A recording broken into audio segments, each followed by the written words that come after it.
আর আমি শ্রী। আমি বাচ্চাদের মায়েদের সাথেই আজকে একটুখানি কথা বলতে এলাম। আমরা যারা বাচ্চার মায়েরা আর কি, তা আমি তো বাচ্চার মা, তোমরা জানোই। তো অনেক সময় লোকে বলে কি আমাদেরকে, যে বাচ্চা বড় হয়ে যাক, একটুখানি বড় হয়ে যাক, এখন একটু সহ্য কর, এখন একটু সহ্য করে নে, এরপর হয়তো আর সহ্য করতে হবে না। কিন্তু বিশ্বাস করো এই কথাটা যে কীভাবে মিথ্যে, মানে কী বলবো। আমার মেয়ে যখন ছোটো ছিল আমি যখন ভাবতাম ইস কবে বড় হবে, কবে বড় হবে।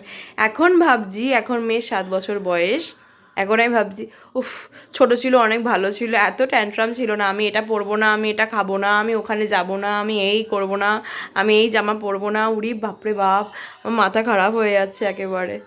আর ছেলে, উড়ি বাবারে বাবা, মানে সে তো এখন থেকেই শুরু, আমি এই জামা পরবো না, আমি এই করবো না, আমি ওই করবো না। আমাদের সময়ের কথা বলছি আর কি, যে মানে যখন আমরা ছোট, বিয়ে হয়নি, সেই সময়কার কথা বলছি। বাবা মাকে এত পরিমাণে আমরা ভয় পেয়েছি, বা মা চোখ দেখাচ্ছে মানে তো উড়ি বাবারে, আর কিছু বলা যাবে না। আর যদি একবার রেগে গিয়ে বলে যে শুনছিস না তো, বাবা আসুক, বাবাকে কিন্তু আমি এই কথাটা জানাবো, ব্যাস। মা বলো না, বাবাকে বলো না, মা বাবাকে বলো না।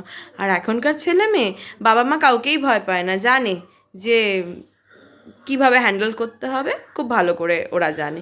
কিভাবে শিখলো, কে ওদের শেখালো, ঈশ্বরই জানে। যাই হোক, আজকে একটু ইচ্ছা হলো এই ধরনের একটু কথা বলি, তাই বললাম। তো কমেন্টে জানিও কার কী মতামত।